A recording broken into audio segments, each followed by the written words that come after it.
I, Dr. Sunita Soni, wholeheartedly welcome you all in the first session of Teachers Training Program on Machine Learning using Python.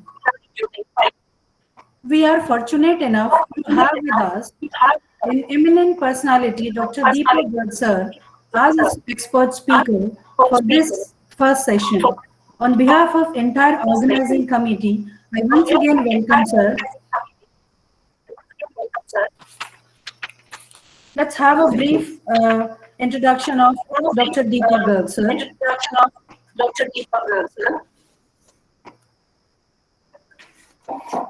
थोड़ा ऐसा eco आ रहा है. Better all the participants they come into the first link, so that we will remove the second link. Shall I continue? Okay. Dr. Deepak Garg is committed academician with over 18 years of rich cross-functional experience at leading academic institution, continuously delivering knowledge in areas of his expertise, both in capacity of teacher and researcher.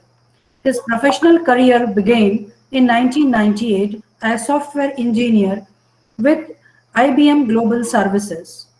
Here, he spent 2 years. His academic profile began in 2000 in capacity as an associate professor at Thapar University, Patiala, Punjab, where he pursued his doctoral work and was awarded PhD degree in 2006. Continues his tenure there in capacity as head in computer science and engineering department till year 2006. Dr. Garg's research claims realms are of advanced data structures, algorithms and data mining, data science, data analytics, deep learning, approximation algorithms, optimization, building MOOCs, transformations in higher education with quality perspective. Having 98 publications to the credit, let's take a glance look at some rich blend of staring achievements of his profile. Dr. Deepak Garg sir successfully accomplished upon AICTE-sponsored project on pattern discovery using DNA sequences under Research Promotion Scheme from 2004 to 2009. Again on a prestigious DST-sponsored project on toxicity prediction of preclinical trial drug using psychochemical properties and machine learning approaches with tool development named TOPS 2020 from 2016 to 2018. He got an opportunity to lead another innovative research project in building mini MOOCs with pedagogy for blended with instruction strategies to enhance quality of higher education, Royal Academy of Engineering UK and FICCI from 2016 to 2018. He is chairing three esteemed national professional bodies of technocrats, Indian Council from 2009 to 2018, as well as both IEEE Computer Society and IEEE Education Society India Council from 2012 to 2016. Also steered some prestigious conference activities at annual IEEE International Conference on Advanced Computing and at annual IEEE International Conference on MOOCs from 2013 to 2018. Innovations and Technology in Education, ABET, PEV and ABET, IDEAL EAL Scholar, NBA Evaluator Chair, and recently IEEE International Conference on Machine Learning and Data Science in 2017. As on date, he has an experience in automating and implementing the technology solution on a larger scale in education sector. He also has an extensive experience in designing curriculum, developing education pedagogy, and managing industry-institute interaction. Today's topic of presentation of Dr. Deepak Garg sir is machine learning and types of machine learning, bias and variance. I request Dr. Deepak Garg, sir, to kindly enlighten the audience with his words of wisdom. Please, sir. So thank you for the nice introduction, and a hearty welcome to all the participants of this important faculty development program, which is jointly being organized with the AICT and BIT Durg and the State Technical University. And my thank you to Dr. Padmavati for inviting me for this particular FDP. Thank you, sir. Thank you. Actually, I want to add some more words. Dr. Deepak Garg is my supervisor in PhD, and the department, he involved the Department of Computer Science in his two big projects in Mini MOOCs and in leadingindia.ai. We are the zonal partners. The two projects, actually the machine learning, the word, the mini MOOCs, the machine learning concepts, we have learned from him only. So thank you very much, sir. Thank you very much for coming to the program. Thank you, sir. Okay, so thank you, Padma, and thank you, Pawan, for enabling this. And I think if some of you have attended the workshops of leadingindia.ai, then maybe some of the slides may be a repetition for you. But for the benefit of all the participants who are enrolled in this particular program, so we are starting with some foundational concepts of machine learning. So many people have this question in mind that what is the difference between AI, ML, and deep learning? So a clear picture is given in this slide. So AI is the superset of all the technologies which are related to this particular theme. So whether it is decision trees, whether it is some intelligence statistics, whether it is robotics, whether it is a combination of mathematics being applied to some machine learning algorithms. So artificial intelligence is a very broad spectrum where we say that we try to mimic the natural intelligence of the human being. So what we say is that all human beings have intelligence, which is called natural intelligence. So when we try to mimic even 1% of that intelligence and try to bring that in a machine, so we can call that system as having some kind of artificial intelligence. So previously you may have seen that around 30-40 years back, all the decision algorithms, all the systems where we have some if then else kind of loops. So if we have such kind of big decision trees and we implement some algorithms, so many people used to call that also as having some kind of artificial intelligence. So then we come to a specific part of machine learning, which is a sub-theme of artificial intelligence. So by the name itself, we should be clear that machine learning is where the machine learns by itself. That means if a machine is performing at a performance level X at a particular time T, then it will perform at a performance level X plus delta X at a time T plus delta T. So if that is the kind of experience you have with any machine, the performance of any software on any machine, then that will be called a machine learning system or a machine learning algorithm. So one of the examples of machine learning can be that, let us say, when you are using Google email, then many of the emails are categorized as spam emails. So in some cases, you find that some of the good emails have been marked as spam, and then you go to your spam inbox and then you mark them as a safe email. And in some cases, some of the spam emails come into your normal inbox. So in that case, you also sometimes say that this is a spam. So the Google system tries to learn from your interaction and the input on those additional emails and continuously keeps on improving itself. So that is how it is called a machine learning system, because this spam filtration exercise keeps on improving automatically by the passage of time. And it is still not perfect. and it will never be perfect. Means it can go to a accuracy level of maybe 99.9999%, but it will never be a perfect system because it is an artificial intelligence system. Then we come to specific deep learning, which has been recently becoming popular after after 2012.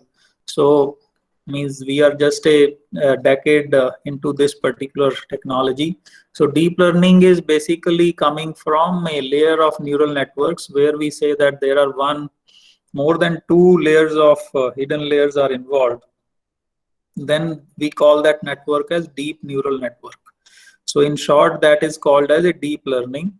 So currently, most of the advances and most of the implementations of artificial intelligence that you are seeing across the world are actually implementations of deep learning technology. So if anybody has any doubts or any questions, you please keep on typing into the chat box. In between also, we can stop for some time and try to answer your questions, because I think that is a very important part of this faculty development program, that the doubts of the faculty members gets resolved quickly. So then we come to what are the major deep learning areas. So major deep learning areas are three. One is called computer vision, another is speech and audio, and third is natural language processing. So basically these are divided based on the input that we are giving to a particular application. So if the input is a video or an image, then mostly you are dealing with a computer vision domain of deep learning. So in computer vision, the basic two things that you handle are, one is image classification, second is object detection. So in image classification, basically you want to classify the images into different categories. For example, whether a MRI image is a cancerous or non-cancerous, whether a particular radiology image has a brain tumor or not, or whether this is an image of cat or dog, or whether this is an image of a car or an image of a truck. So like that, there can be millions of different classifications of different images that you are looking for. And the other part is object detection, where you don't only want to classify, but you also want to detect where a particular object is. For example, if you say that this particular image contains a car, then you are not only interested in this much information, but you also want to know where is the car, what are the coordinates in this particular image where that car is there. So you want XY coordinates, so that is called the object detection. So for example, in autonomous vehicles, you will like to know that where is a pedestrian, where is a car, where is traffic light. So all those things you will like to know. So in many cases, a combination of image classification and object detection serves to find the solution of many applications in the area of computer vision. Second is speech and audio, which are related to the spoken files. Means it generally the input is audio files, and there we generally deal with two problems. One is the voice recognition and second is language translation. So in voice recognition generally means if you have a data set of people and now you want to detect that whether a new image, new audio file that you have received, then whose voice this is, whether this person is maybe a valid person who can enter a particular building or who can access a particular security blockage or those kind of things. And in the language translation, where you actually want to translate language, for example, you have Apple Siri or you have Google's Android Google Assistant, personal assistant, where it kind of understands what you are speaking and then tries to do some action. Or in some cases, you want to translate from English to French or French to Chinese or Hindi to Bengali and so on. So then the third is natural language processing, where we are dealing with text basically. So there are two problems in this area majorly. One is called recommendation engine and second is called sentiment analysis. So recommendation engine is based on the reviews of the people, like you give reviews in Amazon and Flipkart or in Swiggy or Zomato, and based on the recommendations, some of the restaurants or some of the products are recommended to you. And in case of sentiment analysis, for example, students giving a feedback or you giving a feedback of a movie. So all those kind of things are kind of comes in the sentiment analysis.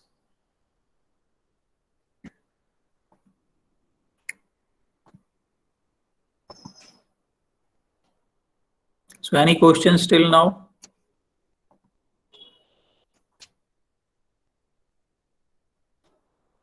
So if any of you is also working on your PhD, or some of your students are working in PhD and you're facing some problem in resolving some of the research issues that you are dealing, you are welcome to ask the question.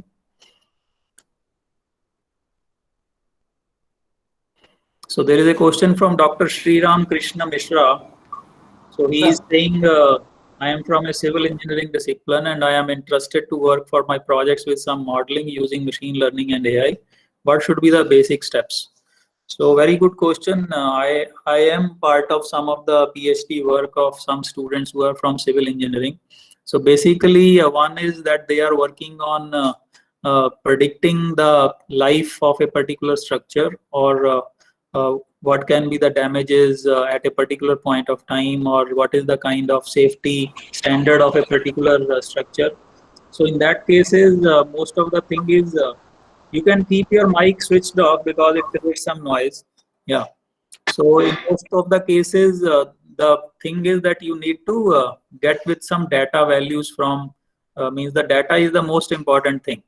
So in civil structures, basically either you will yourself create many experimentations in the lab and try to get some data through different sensors. So either it can be some micro sensors that you are installing in your brickwork or in your civil structure that you are making in the lab, or it can be some data, actual data from some bridges or from some infrastructure which you are studying. So once you get that data, then you will use that data in a AI model. So we will learn about some of the steps to create an AI model. Because my talk is only 1 hour, so I will not be able to cover so many things. So I will try to see that you at least understand the basic steps of making AI model. Then Mr. Saurabh Tomar is asking if data is pure Excel sheet like stock market data and I want machine should learn from it, what it is called. So if it is a pure Excel sheet like stock market data, so generally means it comes under the category of artificial neural networks, because and you can also say it is a means because when you are having a image data, generally you use convolutional neural networks, and if you have a text data or a sequential data or a video data, then you generally use recurrent neural networks. So if you have a normal Excel data, then we have a standard artificial neural network that works for pure Excel sheet data. Then we have Mr. Dinesh Bhavnani, who says how to find real drug disease data for healthcare research. So this is a important question, because generally for a normal person who is working alone for his PhD work, it will not be possible to get real drug disease data. So most of these data is available with the large companies who are doing research in pharmaceuticals, or who are doing research in genomic or DNA sequencing. So they are having many large projects, and they have a lot of data, and that is their strength. Because of the lot of data is available, that is why they are also successful in implementing some of the AI projects. So means I don't think the real drug disease data will be available for a standalone researcher. So either you have to collaborate with some of these companies, or you have to probably buy some data. So or maybe some of the data which has been declassified from the old diseases, that may be available online in some of the university websites. So that is what you can do.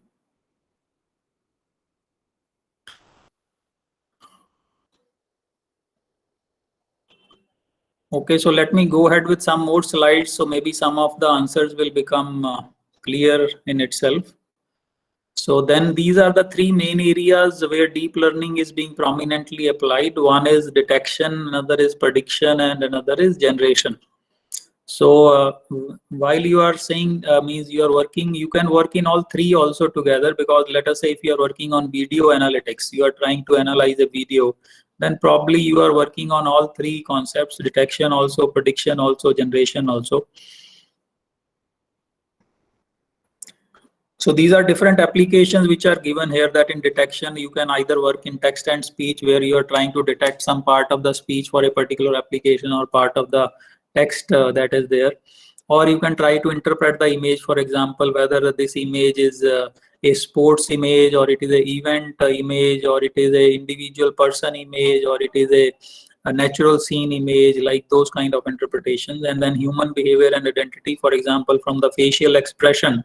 Some people try to identify whether this is a happy face, whether this is a passive person, whether it is a sad face, or those things. And abuse and fraud, if you have a log data from your network or for your financial transactions, then there can be some signatures that can be found out for abusive and fraudulent transactions. Similarly, in predictions, we have already talked about that you can talk about product recommendations, or you can talk about weather predictions, you can talk about predictions of house prices in a city, you can talk about predictions of loan return by the customers. So those kind of predictions are possible. And generation is entirely a new area in the field of artificial intelligence, whether you can generate music, you can generate visual art, you can generate paintings, you can generate poems, you can generate novels, you can generate videos. So everything is possible, which is a magical new area in the field of artificial intelligence. So some people have the question that for what kind of applications we can use machine and deep learning. So these are the 4 criteria. Means you cannot solve everything under the sun with machine learning or artificial intelligence. Only if these 4 conditions apply, then it is useful to apply machine learning. One is that where there is a no deterministic algorithm. For example, if you want to recognize a handwriting, that whose handwriting is this, or you want to kind of translate a handwriting, then there is no possible deterministic algorithm that is available in the world which can do this. Or even if you want to differentiate between a cat and dog, or a male and female, or those kind of things, there is no algorithm available in the world which can deterministically do that. So you have to apply some heuristics, you have to apply artificial intelligence or machine learning for doing this. Then second is problem which don't have a fixed solution, where you don't have a fixed set of rules, and the rules are so complex and keeps on changing. So that is another area where you can apply artificial intelligence. And third is where solutions are individual specific or time dependent. For example, recommendations and targeted advertisements. So what you do in Amazon or Flipkart is individual specific, it cannot be generalized. So those are the areas again where you can implement AI. And then for prediction based on past and existing patterns. So these are the 4 areas where you can apply artificial intelligence. So many people have this question. This is a very interesting slide with a lot of information, that why deep learning has taken off now, because artificial intelligence was there from 50 to 60 years and machine learning was also there from 30-40 years. So what has suddenly happened that AI has become the buzzword and it has become the hot topic? So there are 3 reasons for this. One is that the availability of data has increased. Previously, when you were doing some research on images, so you were just doing some experimentation on 10 to 12 images. And with the 10 to 12 images, you were able to write some research paper. So you can search some old research paper and you will find some of the common images being used for different kind of filter design, for different kind of convolutions and all those things. But now with the like around 3 billion mobile devices available throughout the world, and trillions of sensor devices available throughout the world, so much of data is available that a lot of refined research is possible. And the second reason is more computing power is available due to NVIDIA GPUs. So previously, if you have to do a AI experimentation, because this is mostly kind of a hit and trial method with a lot of hyperparameters. So with a single experiment with a set of values of the parameters, it will take so much time to experiment. And if you want to try different values, then it generally took months and years to get the final answer for your experiment. But now, because these faster NVIDIA GPUs are available, so now it is possible that within hours or days, you can come up with a good artificial intelligence model. And the third is release and development of new algorithms and APIs. So previously, when around 20 years back, I used to work on neural networks. So just to write a single neural network in C or C++ programming, it will take around thousands of lines of code to just make a small neural network. But now with the Python and its advanced APIs, with a single line of code, you can make a complex neural network. So that is the kind of advancement and transformation that has happened. So you can see from this graph, this green line, that the large neural network where you have a lot of hidden layers means it kind of changes the whole trajectory. And if you have a lot of data, then the accuracy increases with the large neural network. That means deep learning neural network. But even if you have larger data, the traditional machine learning algorithms does not work out. So there is a clear-cut differentiation that traditional machine learning algorithms for most of the cases are out of the box now. Means they will not be considered. If you are sending some journal papers and using some old classical algorithms, then nobody is going to consider them if it is a reputed journal. So that is why you need to start working on large neural networks with deep learning, so that you can get a better accuracy if you have a lot of data available.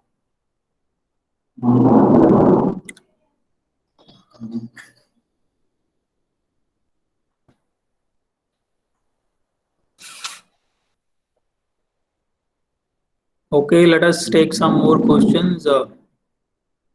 Saurabh Tomar is saying, please explain API with example. So there are a lot of APIs in Python. For example, let us say there is a Pandas API, there is a NumPy API, then there are means for everything, whether you want to do something related to chemicals, something related to mathematics, something related to physics, something related to security, something related to image processing. So an API is application programming interface. So they have created a standard set of functionality which you can just pick and use. So you don't need to create a complete code from those. So APIs are mostly means like if Python is a organization, then API are created by Python.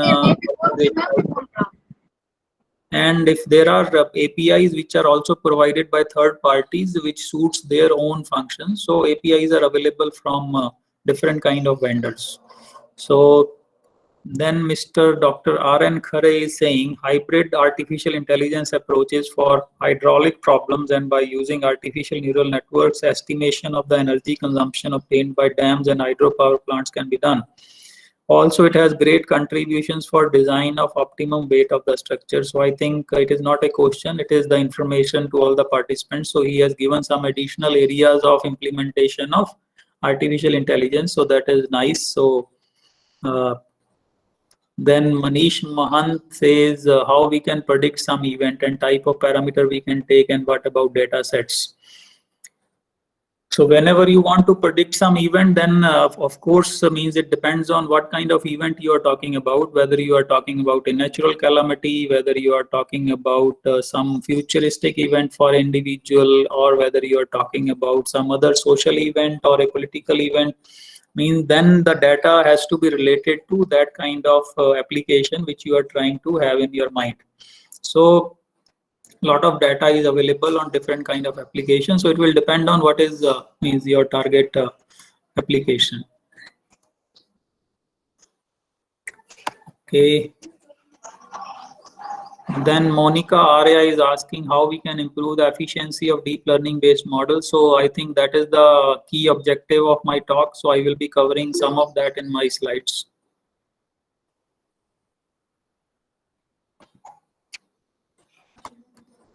Okay, so let us come to this types of learning algorithms. One is supervised learning algorithms. So these are the 99% of the applications currently in artificial intelligence are of this category, supervised learning algorithms.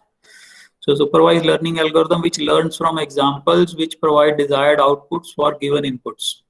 So that means let us take a simple example that you want to differentiate that whether a given image is an image of a let us say lion or an elephant.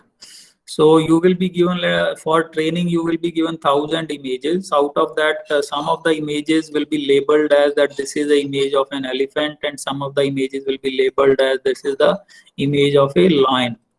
So if this kind of data set is available, which is labeled, so that is called supervised learning algorithm, because you have already given that algorithm some labeled examples. So that means you are supervising the training of the whole model. So any such similar setting where you are giving some labeled data to the application, that is called a supervised learning system. Then we have unsupervised learning, where you don't give any such labeled data. So for example, you just give 1,000 images to your system and you don't label them either as elephant or lion or anything. And you say to your system that automatically do some classification, then your system will do some classification. It may not classify based on elephant and lions, but it can just classify maybe images with the high light, images with low light, images with some background. It will do some classification and some clustering. So that is called unsupervised learning algorithm. Then third is reinforcement learning, which is becoming very, very popular now. So learns by an indication of correctness at end of some reasoning. So it is basically, it requires less data. That is the strength of it, and it is learns from experience. So the complete details of reinforcement learning are out of the scope of this particular scheme, because it may take a day to go through the technical details of reinforcement learning algorithms. So let us go to the next thing, that is called features. So these are the basic things that need to understand whatever area in artificial intelligence and deep learning you are working upon. So whichever problem you start to work it, you need to understand what you mean by the features of that application. So features are the elements of your input vectors. The number of features is equal to the number of nodes in the input layer of the network. So if the input layers in your deep learning are 10, that means you have 10 features in your application. For example, in the left column, I have taken 7 different problems, 7 different application areas, or 7 different research problems. And on the right hand side in the features, we have given respective features for those problems. So if we are working on a cancer detection problem, then the feature will be clump thickness, uniformity of cell size, uniformity of cell shape, marginal adhesion, single epithelial cell size, number of bare nuclei, bland chromatin, number of normal nuclei, mitosis, etc. So like this means you can correlate that depending on the problem, you will have some features.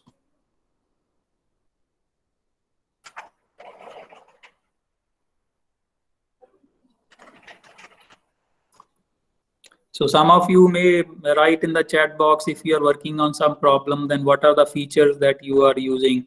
So it means some professors who are working on civil engineering problem, they will have entirely different set of features. Then there is a question from Manish Mahant, that from where we can get any type of data set free. So there are thousands and thousands of free data sets available on different websites. So one of the resources, leadingindia.ai, where you can go to the resources page of leadingindia.ai, and many websites containing links to free data sets are given there. So Saurabh has also answered with one website of ULCA, but there are hundreds of websites given in the resources webpage of leadingindia.ai. Then Ashish Kumar is asking, Bob and Alice are 2 AI robots made by Facebook. They started talking to each other with their own languages. It is possible that AI may harm human beings in future. Yes, definitely. Theoretically, it is possible that AI can even eventually become very harmful for the human race, and human race may become extinct and we may become slave of artificial intelligence. But means as the human race has always been more intelligent and we ourselves has created this AI, so it will be important that how we tread through this path and we take care of the standards and ethics and morality in the field of artificial intelligence. So it will depend upon the support system created by different organizations, different countries, United Nations, and all such things, that our security will be dependent upon that, whether AI will take over human race or human race will control the AI. So many people are doing very good research in this area. So let us remain hopeful that it will work for the benefit of humankind.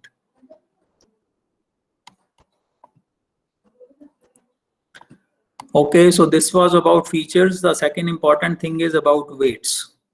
So these are the most two important things, features and weights. There is nothing else in deep learning. If you understand these two things, then probably you understand 50% of deep learning. So the weights correspond to each feature. The weights denote how much the feature matters in the model. Higher weight of a particular feature means that it is more important in deciding the outcome of the model. For example, if you are saying that, let us say you are trying to find out whether this image is an elephant or a lion, and that image is a, let us say, 10 by 10 pixel image, then there are 1000 pixel in an image. So that means that there are 1000 different features of this particular application. Now, how every pixel should be, what should be the characteristics of every pixel, and what should be the weight of every pixel to decide about the final outcome of your application in classifying the image as a lion or elephant. So weights of a feature represent how much evidence it gives in favor or against the current hypothesis in context of the existence or non-existence of the pattern you are trying to identify. For example, if you have an audio file and you say that this audio is spoken by President of India or President of America, so then each let us say the micro unit, or if you take, let us say, one fraction of a second as the sample size of a audio file, then all such samples, if there are total 10,000 samples in an audio file of a particular size, then you will have 10,000 features of your audio file.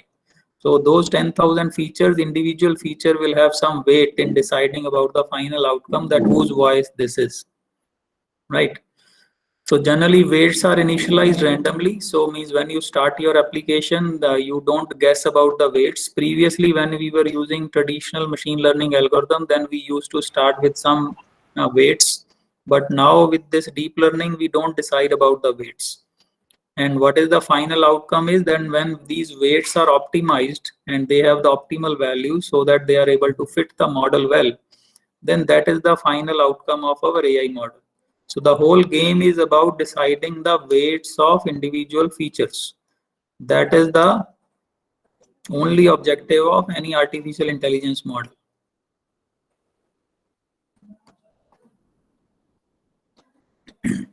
So let us understand these two terms, linear regression and logistic regression. Linear regression is when you are trying to predict something, when your output will be a real value. For example, you are trying to predict the price of a share in stock market, then the value will be maybe 35.2 or 1000.96 or something like that. So there are infinite output values possible. For example, similarly, predicting house prices means if you are predicting the price of a house, there can be different possibilities. But when we are talking about logistic regression, then there are only two values possible as the output. It can be 0 or 1, it can be true or false, it can be right or wrong, it can be yes or no. So that is the binary value of a logistic regression.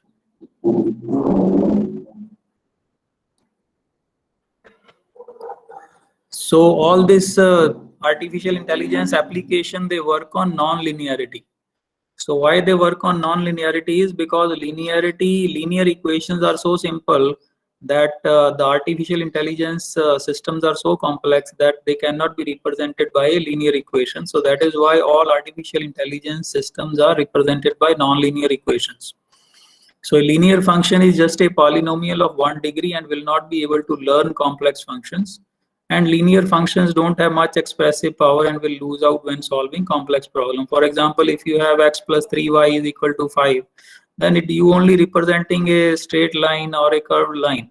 But that is not what you are trying to do when you are classifying an elephant or a lion, or when you are classifying a video, or when you are trying to translate from English to French. So that is not what you are trying to do. So this non-linearity in any artificial intelligence model is brought about by activation functions. So we will also understand that activation functions are bringing non-linearity in a AI model, and that is very important to understand. So this is example like logistic regression, where you are trying to find whether this image is cat or dog. So there can be millions of different possibilities just to have this simple categorization, and it is not that simple just to make a very good model for classifying cat and dog also. So let us talk about a deep neural network straight away.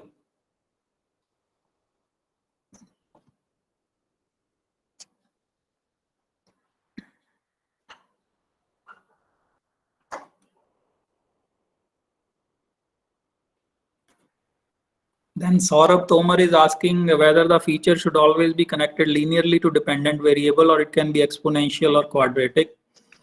So I think there is a simple equation that how we connect the hidden variables, hidden layers to the output function. So we will learn about that equation. So that is a standard equation that how we connect features and weights in a artificial intelligence model.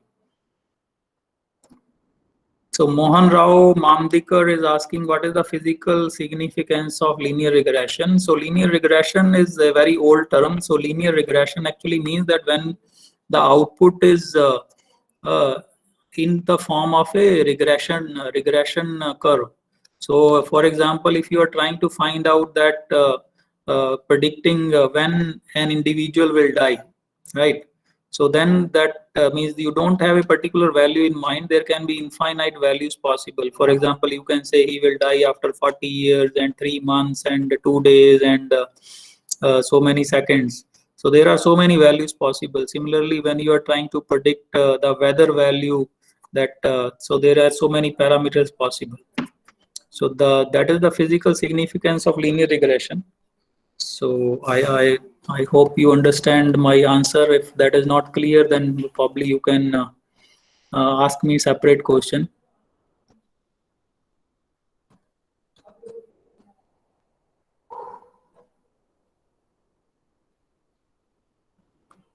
Okay, so deep neural network. So these are the basic ingredients of a deep neural network. You have an input layer.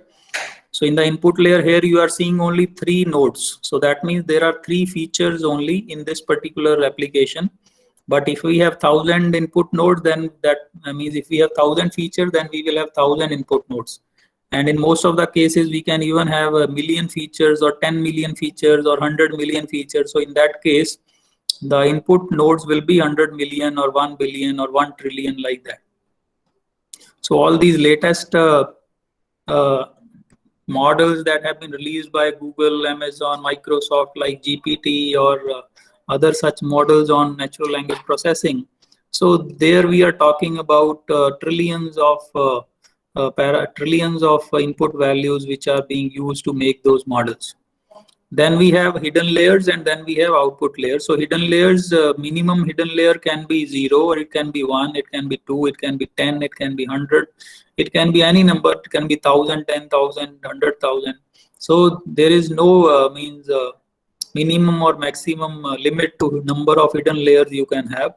Similarly, in every hidden layer, you can have one hidden node, you can have 2 hidden nodes, you can have 10,000 hidden nodes. So means you can understand that this is kind of permutations and combinations of a possible deep learning model. So these are infinite. Similarly, output layer means the output layer will be only one, but there can be only one node to the output layer if it is a binary classifier, yes and no. But if it is a multi-classifier where you are classifying that, let us say, you are writing a digit. So you want to classify whether it is 0 or it is 1 or 2 or 3 or 4 or 5 or 6 or 7 or 8 or 9. Then this output layer will contain a multi-classifier. So there will be maybe 10 output nodes. So the first node will tell whether it is 0 or not. Second node will tell whether it is 1 or not. Third node will tell whether it is 2 or not. So like that, there can be, depending upon what you are trying to classify, there can be 1000 output nodes or a 10,000 output nodes or maybe 1 million output nodes. But there will be only one output layer. So input layer will only be one, output layer will only be one. But there can be n number of nodes in the input layer and output layer. But the hidden layers can be of any number, and there can be any number of hidden nodes in the hidden layer.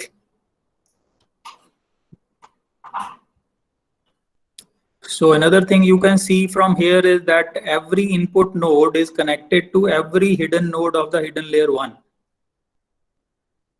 So if you have X number of input nodes and Y number of nodes in the hidden layer 1, then the number of connections will be X multiplied by Y.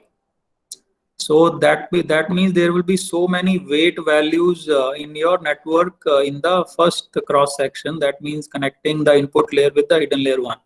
Then again, if there are Y nodes in the hidden layer 1 and there are Z nodes in the hidden layer 2, then there will be Y into Z number of weights, and then so on. So if there are 1000 hidden layers, then this calculations will keep on going like that. So let us understand a very simple neural network to make you understand. So for example, we are trying to predict the cost of a computer, and the parameters or the features are screen size of the computer, hard disk size, processor speed, RAM size, battery time. And then there is one additional parameter in every artificial intelligence model, that is called bias, which is represented here as B, so which we will discuss. So then the screen size will have some value here, and it will be multiplied by a random weight, and hard disk size have some value here x2 and multiplied by random weight w2, and like this all features will be multiplied by their respective w1 w2. So this is the equation here written: z1 is equal to x1 w1 plus x2 w2 plus x3 w3 plus x4 w4 plus x5 w5 plus b.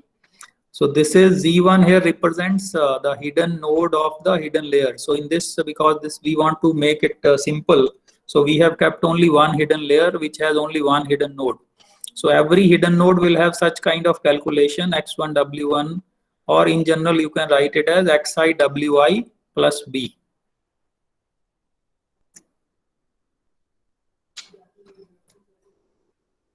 So I think Saurav was asking this question. So I think this is the answer to that question, that this is a general equation for any calculations, means for any hidden layer.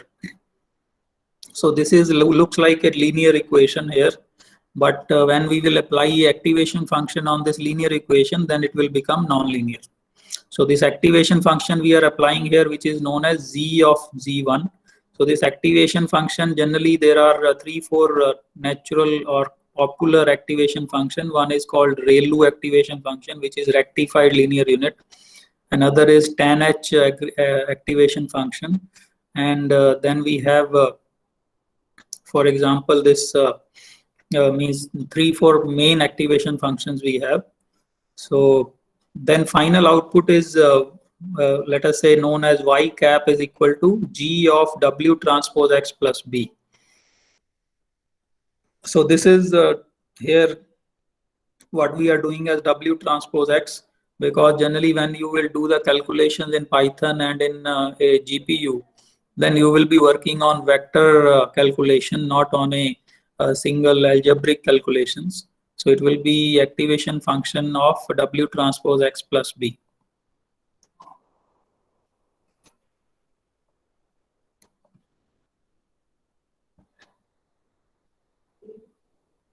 So then Yogesh Kumar Rathore is asking, is there any rule to identify the number of hidden layers in a neural network?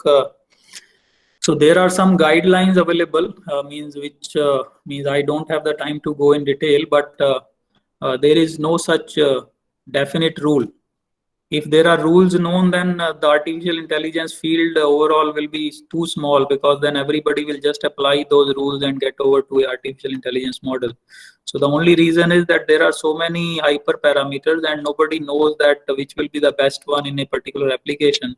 So people keep on trying unless they get a better accuracy. So same happens with the number of hidden layers also. But there are some common guidelines depending upon the experience of different researchers in different fields. So they have given some guidelines on deciding about the number of hidden layers. Then again, Saurav is asking difference between ODE and layer. I don't know what is ODE. If you can write in detail, then I can understand. So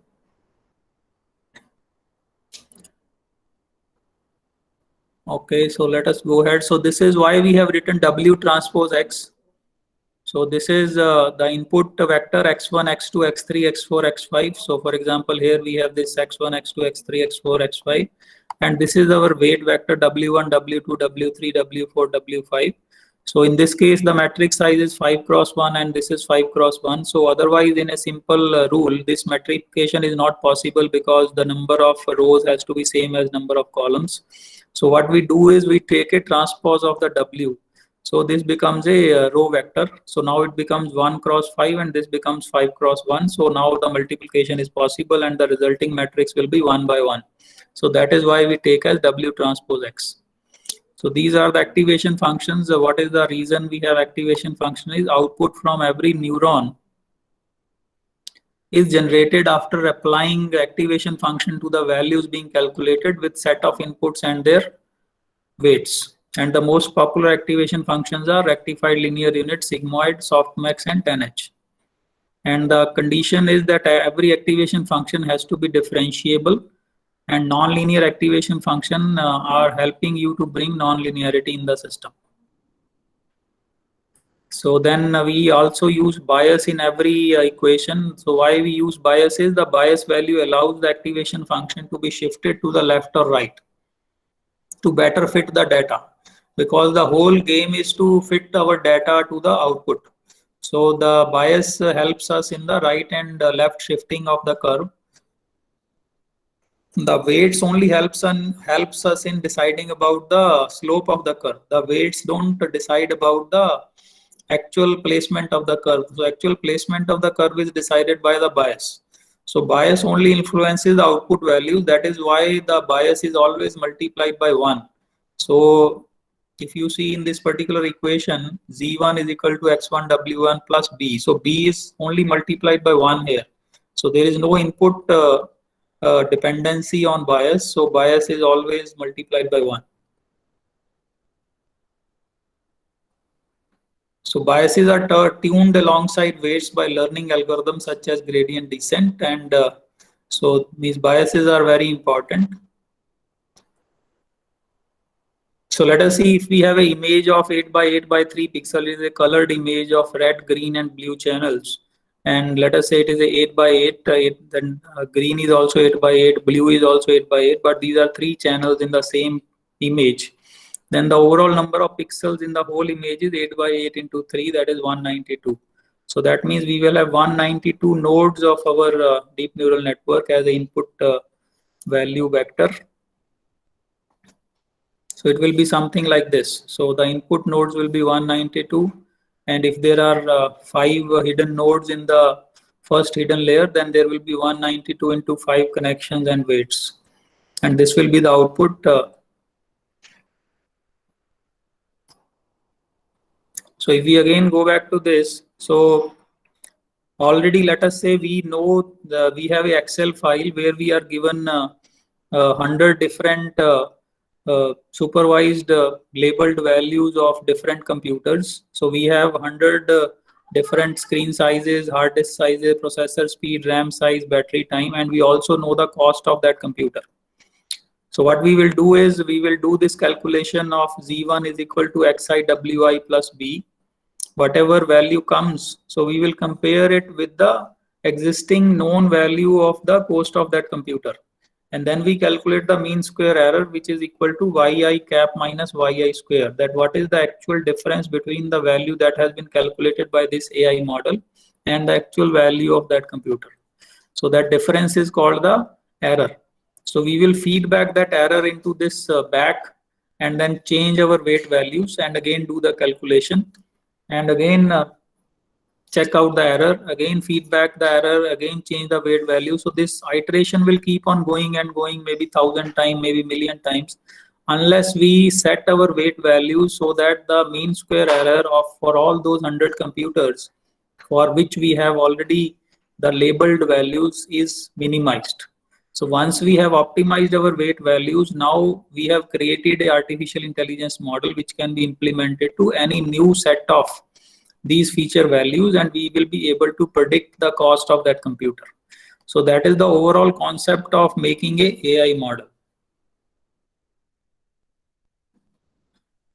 So because the time is too short, I think means we are kind of going slightly fast also. So it is possible that all of you may not understand fully at this level, but I think slowly and slowly, if you go through the slides again and if you do some experimentation with your own, then you will be able to find out. If you have any more questions, you are please keep on asking me.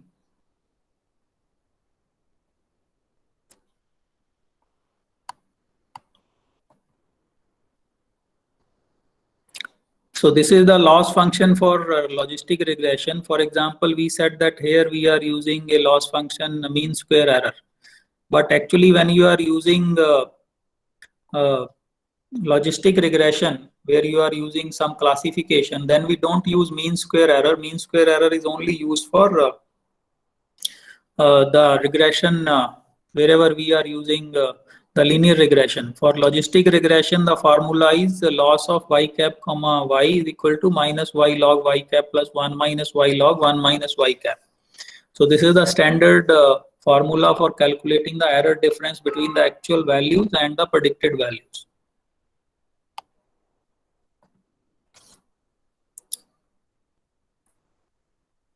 So let us come to the bias and variance, which is the important concept that I need to complete for my session.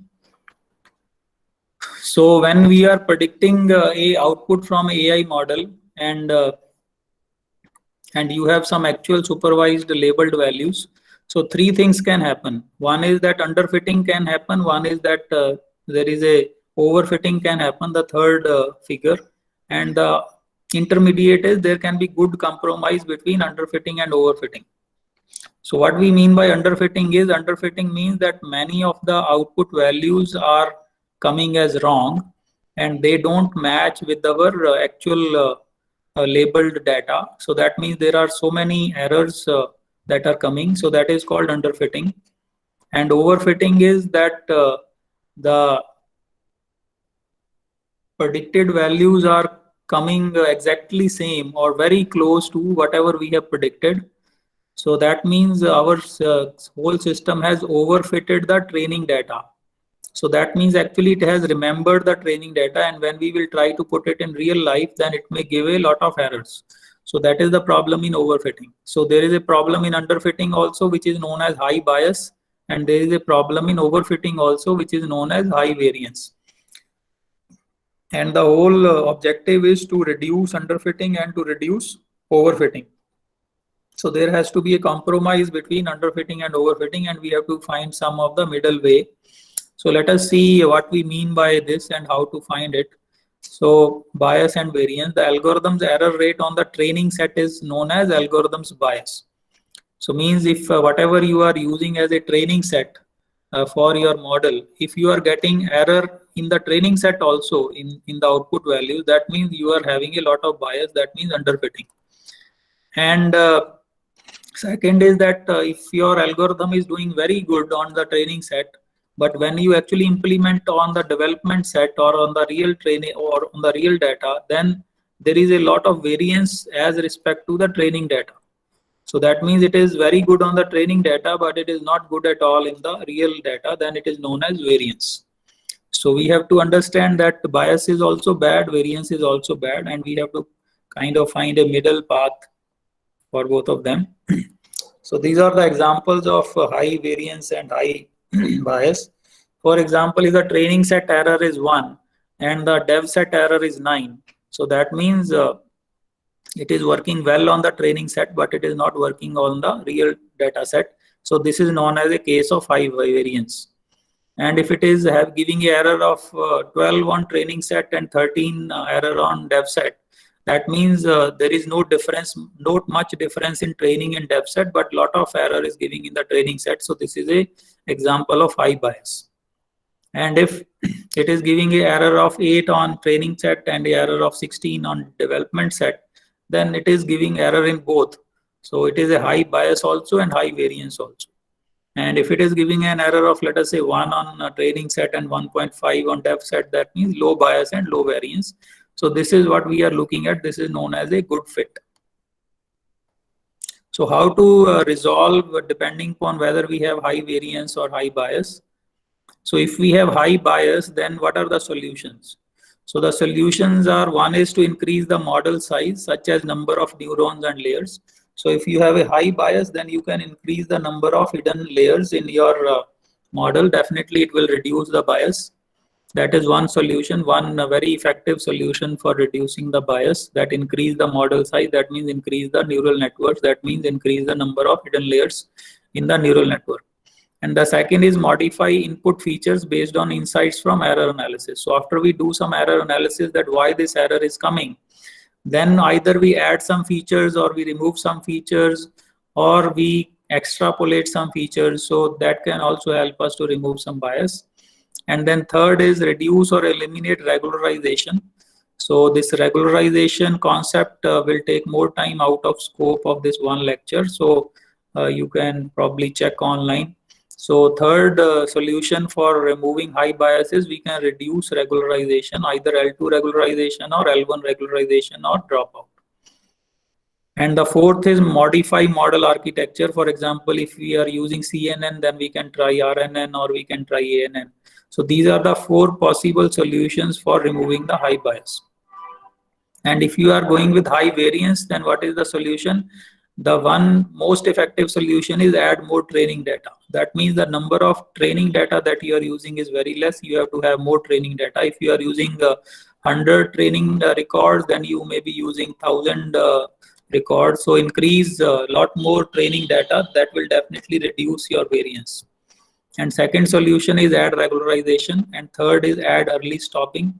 So some of these terms are out of scope, means I don't have time them to understand, to make you understand, and then modify the model architecture.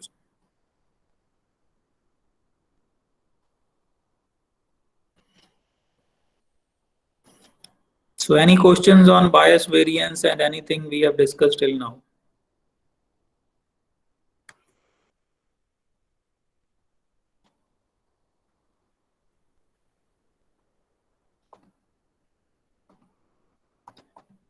Okay, so this is the picture of NVIDIA DGX-1 V100 supercomputer, which is available in our machine. So this was the first supercomputer on deep learning that we used in India in November 2017. But now it is available in so many IITs and research labs. So maybe we have now more than 100 such systems available in the country. But in leadingindia.ai, this was the first shipment by NVIDIA in the country in 2017. So these are the collaborator of leadingindia.ai initiative: Brunel University, University College London, NVIDIA, edX, Royal Academy of Engineering, AWS, Amazon, AICT, CSI, Bennett University.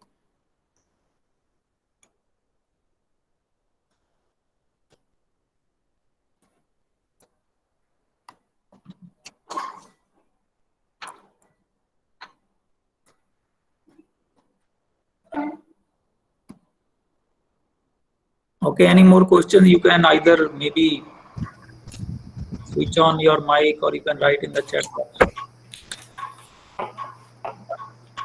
Any question, please? Vinita Gupta is saying that if we give pre-processed images to a CNN, will it improve efficiency of our model?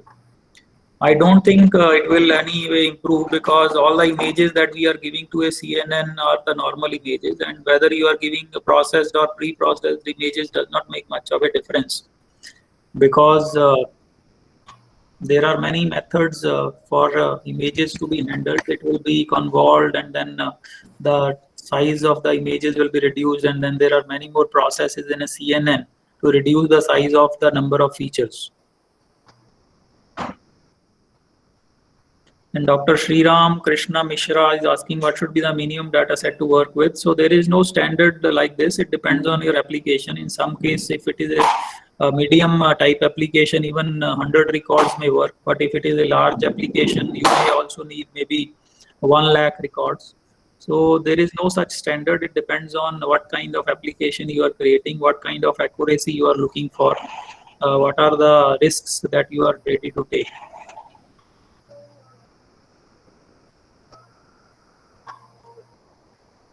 Because in our laboratory number data set is sufficient, I did not understand what you are trying to say here. Yeah, three more data set queries? is essentially means I don't think it is with 3 data set you can make any AI model. So that will be kind of making joke of artificial intelligence if you are just using 3 data sets. Okay, Ms. Sunita, you can go ahead. Okay, thank you, sir. I express my sincere thanks to Dr. Deepak Garg, sir, for giving the very detailed explanation about the introduction of machine learning, artificial intelligence, and deep learning. Many application areas discussed by you will definitely be helpful for our young researchers. And the way you have answered the queries of participants is really appreciable. I hope all the participants are really benefited with this discussion, with the detailed discussion of neural network. So I really express my sincere thanks on behalf of the entire BIT fraternity. I express my sincere thanks for sparing your valuable time and enlighten us with your words of wisdom. And thank you one and all. Thank you so much. Thank you, sir. Thank you, sir. Thank you. Thank you. Thank you for accepting our invitation.